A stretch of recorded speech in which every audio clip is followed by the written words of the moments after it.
hiburan malam di Manado tumbuh pesat. Klub malam, pub, kafe, dan karaoke semakin menjamur. Bisnis ini tidak hanya melibatkan pemain lokal saja. Investor dari luar daerah pun mulai melirik peluang bisnis ini. Peluang serapan tenaga kerja pun semakin terbuka luas. Prospek bisnis hiburan malam di Manado dinilai sangat menjanjikan dan positif. Bahkan diprediksi Manado bisa menjadi ikon kota hiburan di timur Indonesia.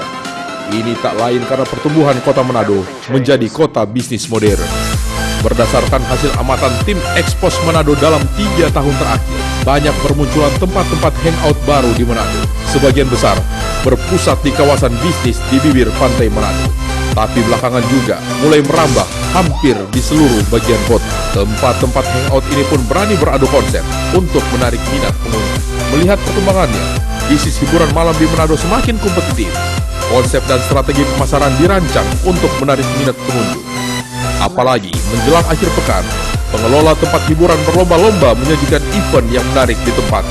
Tak ayal, angka kunjungan di akhir pekan meningkat pesat dan merata hampir di semua tempat hiburan. Iwan Asrar, manajer Cloud9, mengakui bahwa berkembangnya bisnis ini tidak terlepas dari gaya hidup masyarakat Manado yang terkenal suka pesta.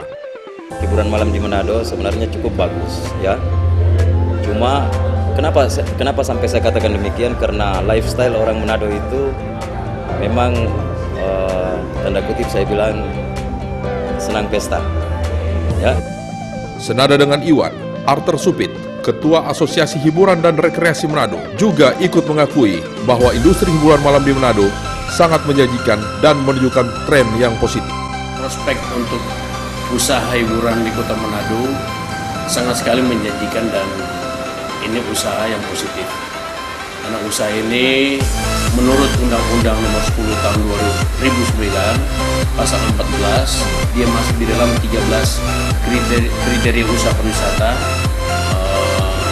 tentang kepariwisataan yang ada di Indonesia.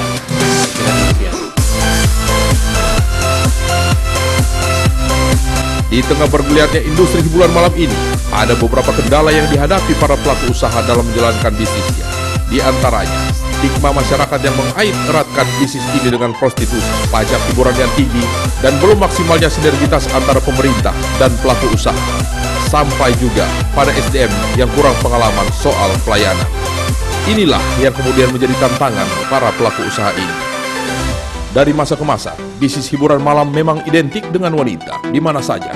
Tidak hanya di Manado, wanita di tempat hiburan malam menjadi magnet untuk menarik pengunjung. Bahkan beberapa tempat hiburan malam memberikan akses free entry untuk para pengunjung wanita, dengan harapan tempat usahanya akan ramai dikunjungi. Di beberapa pub dan karaoke, banyak wanita yang dikerjakan sebagai pemandu lagu atau akrab disebut PL.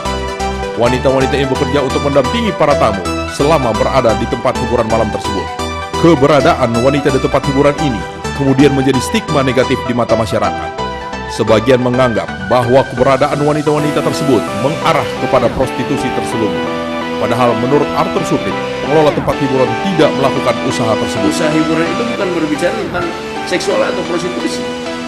Bicara tentang hiburan, bagaimana penyajian hiburannya, bagaimana. Usaha hiburan ini dianggap, karena pemerintah melegalkan usaha ini, dianggap menjadi aturan. Bergeliatnya industri hiburan malam di Manado juga ikut mendongkrak ekonomi masyarakat. Serapan tenaga kerja semakin banyak. Secara tidak langsung juga, industri hiburan malam ikut menumbuh suburkan usaha-usaha kecil seperti warung dan rumah makan yang beroperasi malam hari. Begitupun dengan jasa ojek dan taksi yang dikelola korporasi. Transaksi ekonomi pun berputar hingga dini hari. Di lain sisi, usaha-usaha kreatif yang dimotori oleh anak muda juga ikut tumbuh. Seperti halnya party organizer, event organizer, sekolah DJ, klub bartender, klub dance, dan grup musik. Lucky Manse, pengelola Sonkana, sekolah disc jockey yang berada di Manado, mengakui bahwa hadirnya sekolah DJ ini tidak terlepas dari berkembangnya industri hiburan malam di Manado. Otomatis kalau lebih banyak hiburan malam di Manado, dari dunia hiburan malam akan cari DJ. Dengan adanya sekolah DJ, mereka bisa terjun langsung di dunia hiburan. Hal yang sama juga diakui James Regar, profesional bartender yang malang melintang di industri hiburan malam di Manado. Jadi dengan bergeliatnya dunia malam di Manado, semakin banyak permintaan untuk dunia bartender. Menurutnya pula, iklim kompetitif telah tumbuh di kalangan para bartender untuk bersaing dengan bartender dari luar daerah yang datang ke Manado. Beberapa di antaranya bahkan telah dipercayakan untuk menjadi konsultan di kafe dan bar di Manado. Beberapa pengusaha dia melihat suatu konsep dari luar Manado.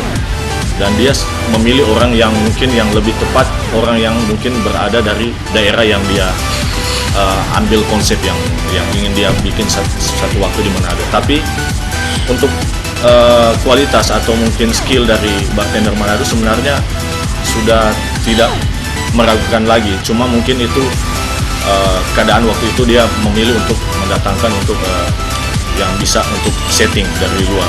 Tapi untuk dari Manado sendiri malah sudah ada juga yang bisa untuk setting malah ke luar dari Manado. Kita memang tidak bisa menutup mata. Industri hiburan malam telah ikut berpartisipasi dalam tumbuh kembangnya usaha-usaha lain yang melibatkan masyarakat secara luas. Baik usaha kecil yang dikelola perorangan, usaha kreatif yang dikelola anak muda, sampai pada usaha besar yang dikelola korporat. Kondisi ini tentunya sangat menguntungkan masyarakat Manado. Selain semakin terbukanya peluang kerja dan peluang usaha bagi masyarakat, tentu saja secara umum ikut menggairahkan perekonomian daerah.